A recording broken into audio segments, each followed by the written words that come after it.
Okay, so today we're going to move on to topic 2, looking more at government involvement in the economy. And we generally would consider the economy in which we operate to be a market economy.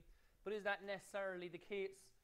And what sort of transactions are we looking at in a market economy? And then what's the role for government in a market economy? So over the next couple of classes, we'll be looking at sort of the development in economic planning and economic organisation, I suppose, in more detail. Going back over the 20th century, we've looked at Ireland in great deal and sort of looked at economic performance. But like the 20th century was a hugely important century when it comes to sort of determining what is the best economic system. That we had both extremes. That we had the capitalist system of the early part of the 20th century, in the 1920s, with very limited or little government involvement. Then you had the breakthrough and development of communism, socialism, a complete command-driven economy through Marxist and Stalin and Lenin in Russia, and the spread of that then into Eastern Europe and other parts of the world. And then you had sort of the combination of these that was merged together in the UK in the 1950s, where they had the mixed economy, where certain parts of the economy were left to the market, but large parts were nationalised. So huge industries run on a nationalised basis, owned by the state. And then over the last 50 years, it's sort of been, well, where do we strike the balance? How much of an economy is run by the state, and how much is essentially run by markets? So throughout the latter part of the 20th century, there seemed to be a move more towards markets, that less planning was required, that in order to get the best or most efficient outcome, that markets were the way to go. So you had steps towards privatisation, steps towards liberalisation, steps towards deregulation, all in a sense to get the government to step back or step out of involvement in the economy. And of course, in the last 5 or 6 years, this has swung the opposite way again. That the argument is that we find ourselves in the current predicament primarily because of liberalisation, deregulation, and nationalisation. So the suggestion is that we haven't quite found the balance yet. So in Ireland, we've had steps back into nationalisation. After seeing privatisation of Aircom and Aer Lingus, etc., we've had most of the banking system now nationalised. In financial markets, there was significant deregulation, where the view was that the best people to judge what financial markets would do would be those who participate in financial markets. And that's where the trust should lie. And now it seems that trust was misplaced. So there has been sort of swings in one way or the other. What we want to look at is what it is that sort of makes or brings a market economy. So what are the key elements of a market? How can you get a market to function effectively? If you want the government to step back, what are the basic building blocks you should put in place? And how do markets come about? Is it very much top-down? Do you set the rules from the top and force it down on individuals to participate according to set rules? Or is it bottom-up? Do markets develop or evolve naturally, where the positions or the elements required for markets develop through time? So these would be sort of the 5 keys of a market. If you want buying and selling to take place efficiently, what do you want to occur? Well, you need information to flow smoothly. You need property rights to be corrected. You need that people can be trusted. You need third-party effects to be curtailed and competition to be fostered. So what essentially do those mean? Well, information has to do with, in general, prices and quantities, prices and qualities. Do people know who the suppliers are? Do people know what they're supplying? Do people know the prices they're charging? So you want information to flow through the economy. And information is something we'll look at in more detail over the next couple of classes. An important building block is property rights, so that ownership can be established. And if you want transactions to occur, somebody must own something. So the development of property rights is very important.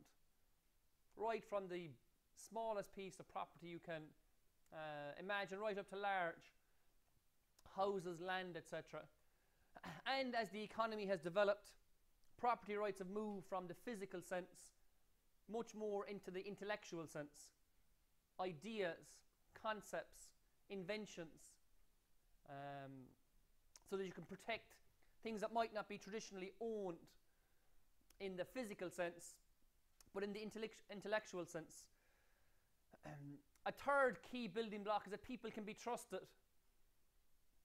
Most of our transactions are with people we don't know. We engage in buying and selling with people we don't know. And even now with internet shopping with people we'll never meet. So a key issue is that you can trust those people you're dealing with even if you don't know them.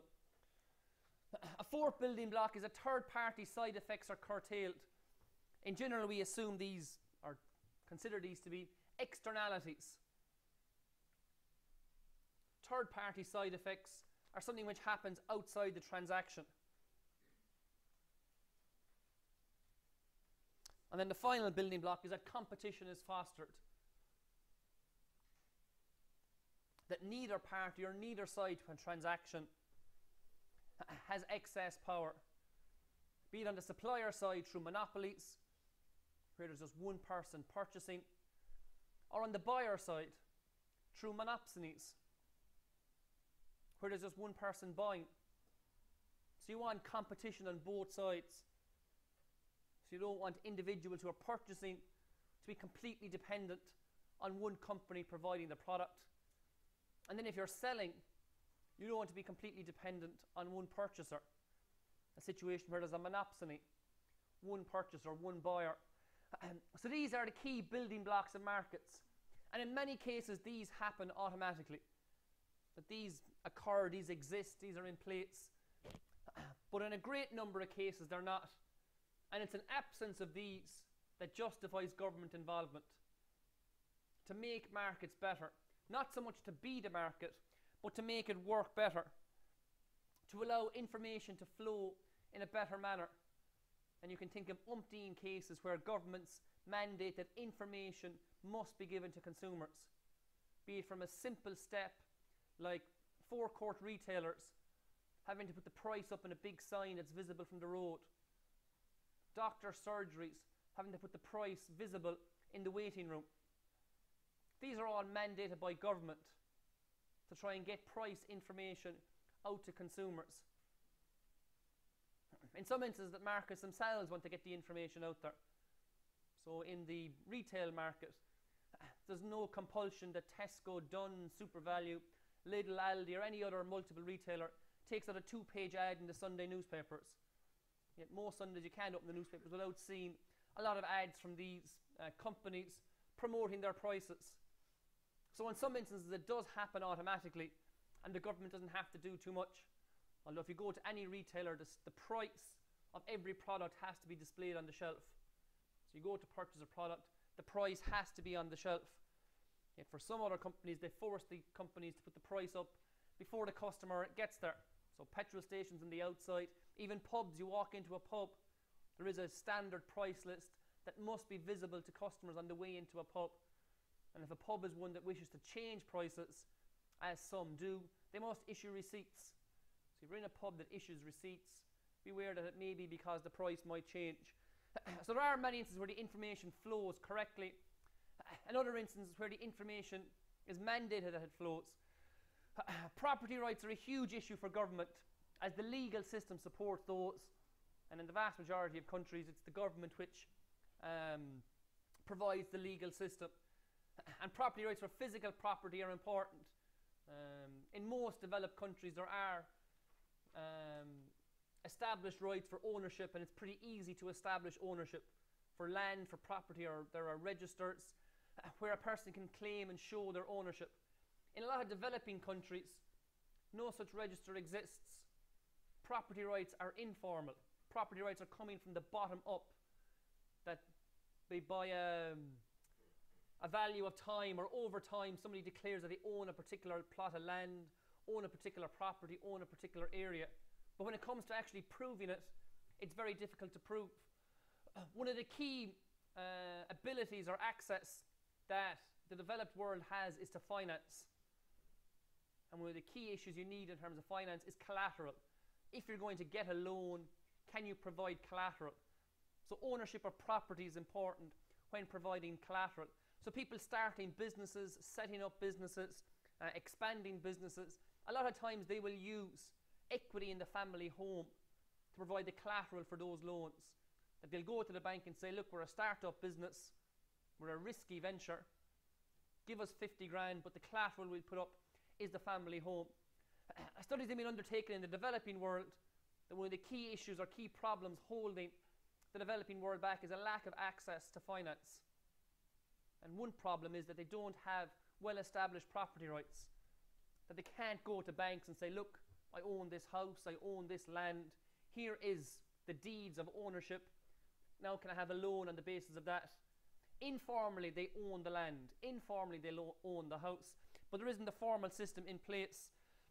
So property rights are quite important. I suppose related back to just briefly looking at Ireland. In Ireland we have well-established property rights, but now we have huge problems with equity in residential property. So one of the big issues, one of the big problems of negative equity is that people don't have the ability to go to banks and say, look, I own this property. If 300,000 homeowners went to the banks today and said, I own the property, they'd be laughed out the door. It's the bank that owns it. The mortgage is far in excess of the value of the house. So that access, that way of getting to finance is limited for those in negative equity. The problem in the developing world isn't so much that they are in negative equity, it's just that they can't prove ownership. A third issue that again affects the developing world is trust. As we said, most of our transactions tend to be with people we don't know, and a lot of times with people we don't meet. In the developing world, trust is lacking, particularly dealing with individuals you might not know or might not meet again. So there's a great or a sustained belief that you'll be ripped off. And what this means is that people tend to transact with close relatives or friends. That the circle of people you transact with is quite limited. Particularly when it comes to large transactions, where possibly the ability or the potential to be ripped off is slightly larger. So studies have shown that there's a huge value in the trust in developed countries, that one of the big issues they have is that there's a certain trust built up, that you don't go around in a sense questioning and checking every individual you engage with, that there may be potential to be ripped off, but it happens in such a rare basis. And that's potentially because in developed economies information flows a bit better, that perhaps there's better information systems, that if there's a cowboy out there, or if there's somebody who's out to rip people off, they'll only get away with it once or twice, and that pretty quickly people will cotton on to that, and their opportunities to do so are much reduced. Whereas in the developed world, or developing world, maybe the information systems aren't quite as built up, and information doesn't get around through telecommunications or other systems that allow information to flow, and that if somebody is a bit of a cowboy, maybe they can get away with it in different areas. And what this simply means is that people are less likely, less willing to take a chance to engage in transactions. And what this means is that the number of transactions is hugely reduced. If you only deal with close friends and relatives, well, you're limiting what you can do. Whereas if you're willing to trade or transact with anybody, the scope and potential for benefits is much greater. So trust is a huge issue. And this is probably one that definitely comes from the bottom up. It's very hard to enforce trust from the top down. You can put in place laws that encourage it. So consumer protection laws, small claims courts. You can put in place systems where dishonourable people are in sense outed, be it not paying their tax through declarations by the revenue commissioners, or not paying their debts through publications like Stubbs Gazette. So this is all, they'd be top down to try and force people to act in a trustworthy manner. Like, pay your bill or you'll end up in Stubbs Gazette. Your name will be out there and other people can see that you didn't pay a debt owed to a certain company. You took a delivery of a certain product and didn't pay for it. It's unlikely then that you'd get a strong or good terms again of other people. But trust in general will come from the bottom up. of people interacting, engaging, transacting with each other, and building up trust that they won't be ripped off on a general basis. If that trust is absent, it can have a huge impact on the level of transactions. It can be a very strong weight of slowing down an economy. The fourth issue is again one that will tend to come from the top down, externalities, when looking to control them. So a simple externality would be something like passive smoking, where the producer of a cigarette who makes it, the consumer of a cigarette who buys it, they exchange money. So the consumer pays for it, the producer gets the money. They are the parties to the transaction. But if the smoker smokes in an enclosed space, there's a third party. Whoever experiences the passive smoke, well, they weren't compensated by the consumer, they weren't paid, they weren't compensated by the producer, so they suffer costs that aren't picked up in the market transaction. In general, consumers will do what's best for them. They look at what benefit do I get from this product. And if the benefits match the price, they'll go and purchase it. Producers will look at the cost of production. What resources have we to use to make this product? So what human capital, what raw materials, what plant and machinery have we to use to make this good? And they'll look at the product they can make, look at the costs, and will incorporate them into the price. So in general, a price is a very good signal of the value of something. How much the consumers want to pay for it. That measures the benefits they get from it. How much does it cost society to make it? Well, the producers will look at the cost of all the resources they use and will build that into the price. So the costs and benefits in general are matched up in the price. The benefits to consumers and the cost to producers. Could we use the resources in a better manner? Well, if producers can't get the price of the consumers, they'll stop making that good. Using these resources isn't generating benefit for consumers that they're willing to pay. So stop making that good and try and make something else. Find what consumers are willing to pay. Does the use of the resources, look at it from the other side, reflect what benefit consumers get from it? Well, if the firms are looking for too high a price, they won't pay it. So if the product offers them, say what they value to be €10 worth of benefit, and the price is €12, they won't pay it. So in general, prices pick up everything that is involved in a good, consumer benefits and producer costs. But if there's third parties, they're not picked up at all. Who picks up the cost of the passive smoker? It's a cost to society. The consumer buying the product is little concerned about it. The producer selling the product is little concerned about it.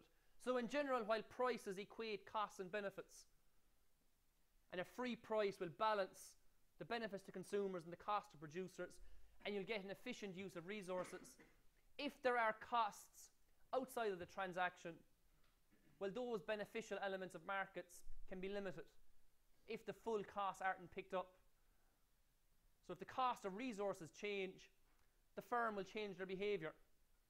If the cost of third parties change, the firms don't react at all. So externalities are a huge role. So it's not just as simple as passive smoking. On a global scale, you could be looking at pollution, carbon emissions, and the suggested effect that carbon emissions have on the climate. Do firms care about that? They may care about it, but it doesn't come into their balance sheet. Do consumers care about it? Yes, they do, but it's not reflected in the price they pay for the good. So these costs may be out there, but they're not being picked up. So in order to ensure that the price reflects the full cost of production and consumption, you have a role for government to try and maybe set or influence the price. And one way to do that is through taxes. Why are taxes so high in cigarettes? Cost of production of a pack of cigarettes is about €2, maybe even a bit less. Go to the shop and you won't get them for less than $8.50. So you're talking $6.50 in tax on cigarettes. One reason for it is because of the third party costs. Either the costs on passive smokers, the costs on the health system, the costs on society in general. So what the government may argue it's trying to do is actually balance the externalities. Others would suggest that all the government is trying to do is raise tax revenue.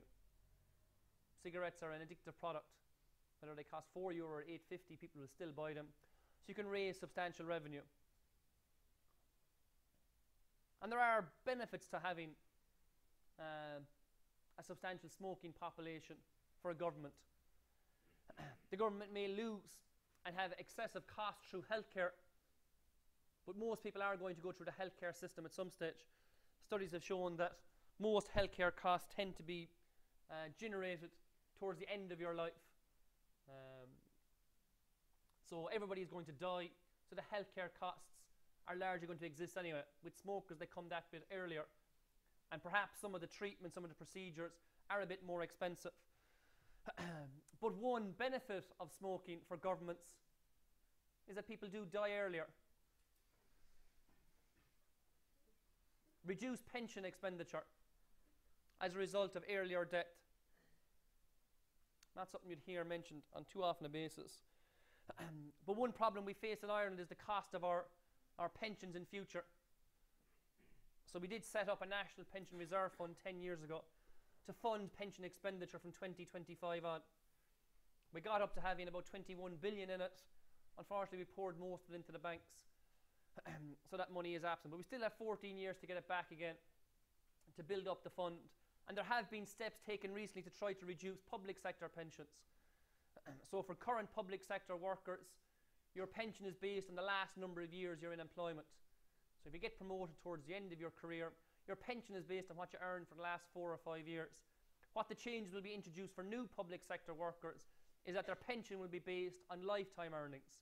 So although their earnings might be rising through time, the average across their entire career will be picked up rather than just right at the end.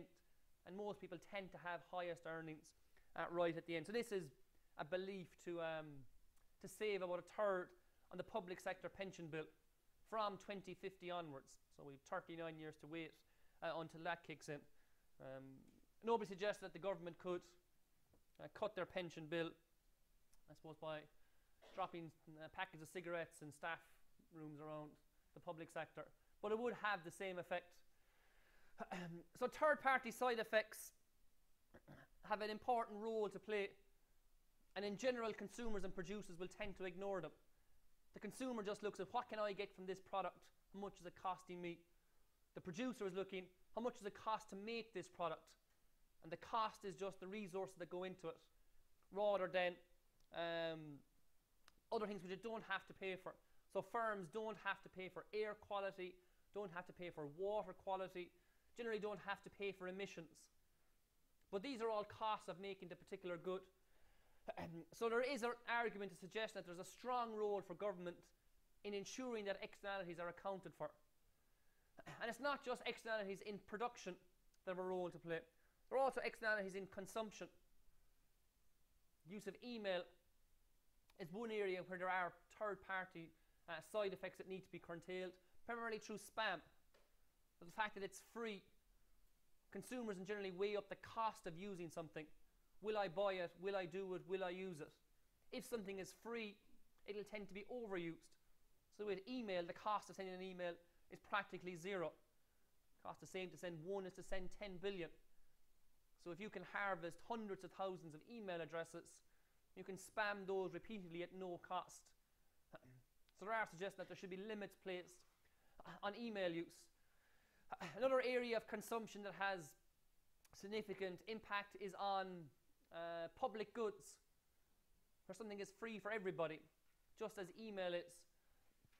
So a public good such as global fish stocks tend to be overconsumed. For all fishermen, there may be an incentive to maintain stocks, to limit fishing, to make sure stocks aren't depleted. But for each individual fisherman, there's the incentive to get fish out of the water as quickly as possible. Why should one fisherman leave fish in the water when the next fellow that comes along is just going to take them?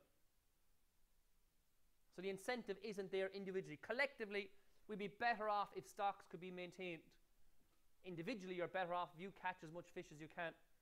So again, there's a rule or a suggestion of top-down regulation, and trying to maintain fishing stocks has been an ongoing problem for governments throughout the world, due to the sort of unregulated and difficult nature of trying to police and ensure that stocks are maintained.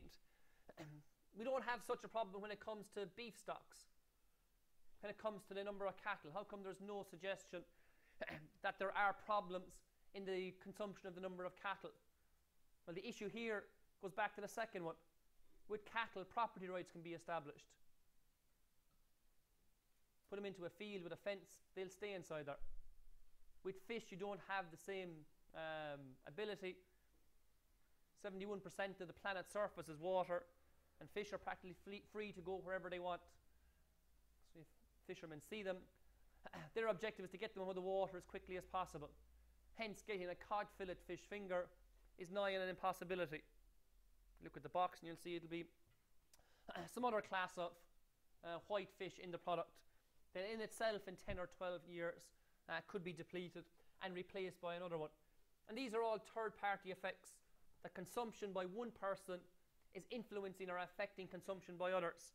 And the impact here is that the products are being completely used up. The final one is that competition is fostered. Again, as I said, on both the buyer and supplier side.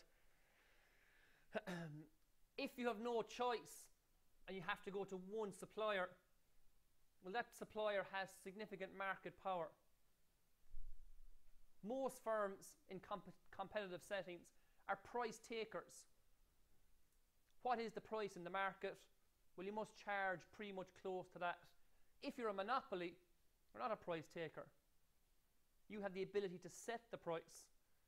The consumers then can decide whether they're going to purchase off you or not. But a firm in monopoly does have price setting ability. They can set the price, and that will lead to higher prices. So in many instances, the government will step in to try and foster competition. If companies get particularly large, break them up, or try to introduce competition in a phased basis.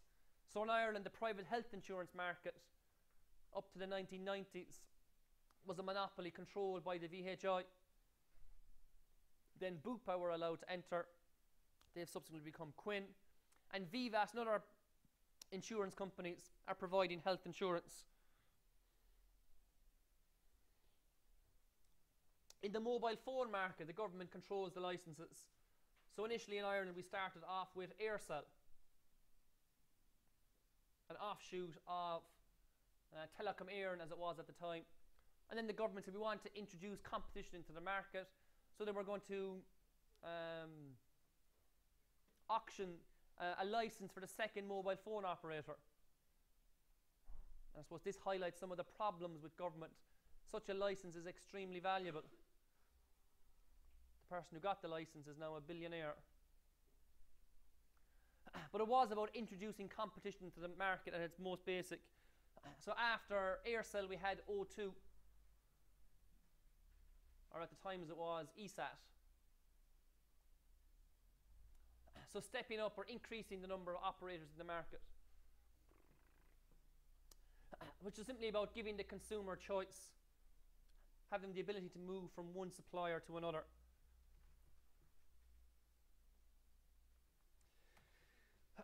So to reach their full potential, markets need help from government to ensure that these 5 keys are in place. That there's a whole range of areas where these 5 keys, or one or more of them, are absent. So you can either hope and sit back and expect that it might come from the bottom up, that the market will be self-correcting, or you can get regulation from the top down. And look, we could be waiting for 15, 20 years for this to right itself. It may never right itself.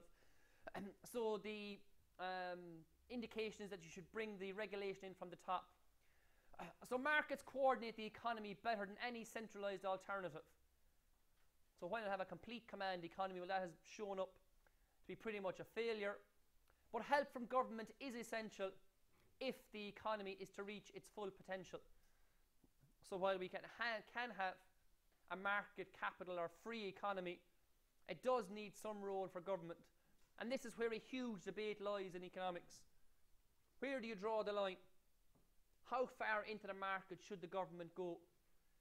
Should it just be about providing a legal framework and security? As some suggest that this is what the government should do, based on the writings of Adam Smith and the principle of laissez-faire economics. Laissez-faire, let alone. That all the government should put in place is the legal framework, support the legal system, and provide security, whatever the security forces are, and that virtually everything else then can and will be provided by the market? Or do you have a much more controlled approach where certain goods are provided directly by the government? So in Ireland, third level education, second level education, first level education are primarily provided by the government, health provided by the government, and a whole range of services provided by semi-state companies. ESB, Bord Gáis, Aer Lingus, well, partly state-owned, where the government is providing the services, with some suggesting they should be going for more nationalisation, more state control, and others arguing for privatisation, deregulation, and less state control. So drawing this line is a huge issue in government, or sorry, huge issue in economics, and it's swung from one side to the other in the 20th century. The early 20th century was very much free market. The roaring 20s in the US, boom time, and the economy growing at a remarkable rate. Then, in the 1930s, you had the Great Depression, with the writings of John Maynard Keynes. It says, how can you, in a sense, stop these boom to bust cycles? How can the global economy go from roaring in the 1920s to the guts of depression in the 1930s? And he was looking at stabilisation policy, get the government, in a sense, to balance out the economy. In Europe at the time, particularly in Germany, they had problems with inflation. After World War I, Germany was forced to pay reparations, the cost of the war, to other countries. How did they go about doing it with a country that was devastated by the war of the previous 4 years? Well, they printed the money. What happened when they printed the money? It led to widespread inflation and wiped out the wealth of the middle classes. And this is one of the key instances that saw the Nazis and Hitler come to power. The people were looking for an alternative, looking for a different way of organising the economy. It wasn't at the start very much a social organisation that had these extreme views. These developed and came more to the front in time. When looking at the election, and Hitler was initially elected, it primarily was an economic issue, which was the state running the country. And again then in Russia, following it from Lenin, who took the writings of Karl Marx back in the 1840s, you would complete command economy, where the government controlled everything. But then from the 1950s, there seemed to be a move in the opposite direction, that maybe these command economies aren't working. Is Russia the industrial powerhouse we think it to be? Can the UK grow with its very much nationalised economy? And could the US experience economic growth with the huge regulation that was placed on it? So then in the 1970s, there was a move away from the control of the government. And by the 1980s, then we got to political leaders like Margaret Thatcher, Ronald Reagan, whose key objective was to reduce the size of government, to actually go in the opposite direction altogether. And this sort of started the privatisation, deregulation, liberalisation of economies that continued right through the 1990s. But of course, in the last decade, we've seen that maybe that has gone a step too far, particularly when it comes to financial markets. So finding this line has been a huge issue in economics. Where do we put the dividing line between markets and government? What's controlled by the government? What's controlled by the market? And it's been oscillating over and back. It's now moving more towards government again, after moving to markets for the last 25 or 30 years. Of course, in economies there are more transactions that actually take place in non-market settings. So we call it a market economy. In fact, most of what takes place is non-market. A lot of production takes place in the household. Doesn't get classified or counted in national accounts. If there is, say, a man who has somebody who comes in to provide household services, she's engaged in employment, coming to clean, look after the house, run the house, etc. If he employs her, she's counted by the CSO and the national income accounts. This is productive activity in the economy. If after a while they end up in a relationship, and rather than actually hiring her, he's married to her, and she engages in the exact same activity, GDP falls. The economy is worse off. But nothing has changed. All that's happened is two people have got married. So a whole host of activity takes place in non-market settings. The same production, the same work, the same benefits are being created. In fact, maybe even more is being created, but it's not being counted. Government expenditure on a lot of issues takes place in non-market settings, where it's not at the power of supply and demand. It's more down to decisions in a political setting. And a huge amount of transactions take place intra-firm. And in Ireland, a huge amount of our economic activity is intra-firm, with the foreign multinationals dealing with themselves. That it doesn't form part of market activity.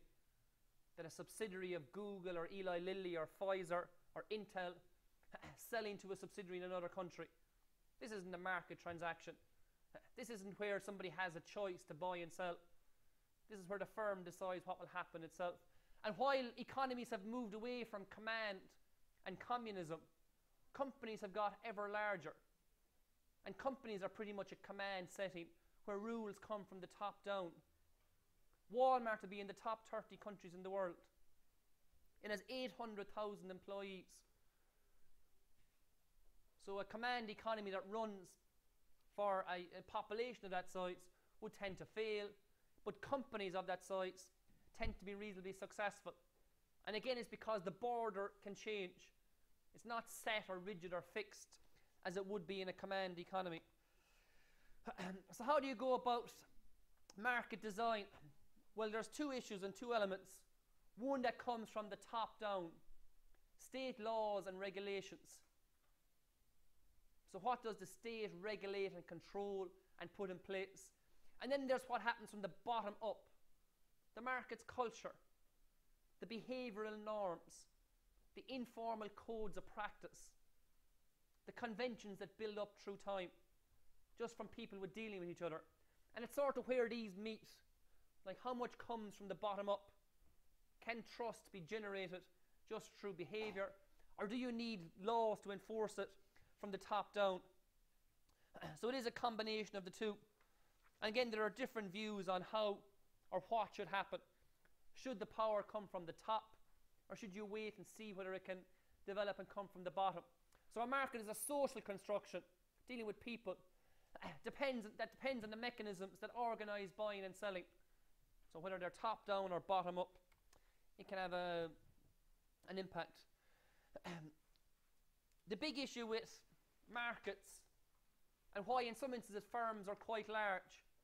So why do retailers selling groceries, why can they grow to a company with 800,000 employees? Why do plumbers, hairdressers tend to be single person operations? Why is there a global company like Walmart that has almost half as many employees as in Ireland? And why in some industries is it much smaller? Why are they limited to 1, 2, 3, 4 people? Well, the key issue is transaction costs. A company will expand if it can reduce transaction costs. If something is worthwhile doing internally, the company will assume it. If it can be done cheaper in the market, well, that's where the bounds of the company will be. So a workable market keeps in check transaction costs. So these include time, effort, money spent in the process of doing business. So if you're a retailer, do you make the products yourself? If you're selling clothes, do you also manufacture them? If you're selling phones, do you also manufacture them? So Apple come up with the idea of making phones. And Apple is primarily an information company. So what then do they do once they have the product? Do they make it themselves or do they outsource it? Is it cheaper for them to do it, or is it cheaper to actually engage in a market transaction, hire a company? And what a lot of companies are now finding, that it's cheaper to hire somebody else to outsource it. That unlike Walmart, they should make themselves smaller. Get a third party to undertake the production. And these are primarily outsourced to the developing world, with huge amounts of production taking place through companies in China. And the only reason there are these companies in China is because the line between government and markets has been shifting more to markets in China. The economy has been opening up. It was very much state and government controlled, but over the last 30 years, there have been slow, gradual steps to open up the Chinese economy. So hence these companies can form. So a lot of times when you buy a product from a company, they didn't make it at all. So Apple, clothes manufacturer, Zara, etc., might have very little to do with the production. Their input is the information, the design, the brand, the reputation. That's what they're offering. But it's transaction cost that dictate where the board of the company is. Should the company get bigger? Should the company get smaller? So transaction costs use up resources in a way to the actual value of the business to be done. So if Apple was making the products themselves, they'd have to supervise it. They'd have to do the quality checks. They'd have to go and make sure the raw materials are available. And that might not be where their expertise lies. Their expertise may not be in production. Their expertise may be in marketing and advertising and sales. And that's what they should focus on rather than something else. So gathering the information to allow somebody to do something can be costly. And you're probably better off leaving it to the person that can actually do it in the most efficient manner. So markets themselves tend to have fairly strong opinions. At the moment we have the Occupy Wall Street protest taking place, which again is largely about the power of markets. Markets tend to be very impersonal, faceless, where people can't see who has the power, and the primary issue with the Occupy Wall Street is can't see who's getting the benefits. So some revile markets as the source of exploitation and poverty that should be opposed, whereas others extol them as the font of liberty and prosperity. And depending on your point of view, you can make cases for both. Why have 1 billion people from China gone from abject poverty to relative stability over 30 years? Some would argue it's down to markets. Why are there 20,000 children a day dying because of food and hunger? Some would argue it's down to markets. So the control, design and setup of markets is hugely important. So we'll leave it at that for today, and tomorrow we'll take it up with the first key, which is our information, asymmetric information.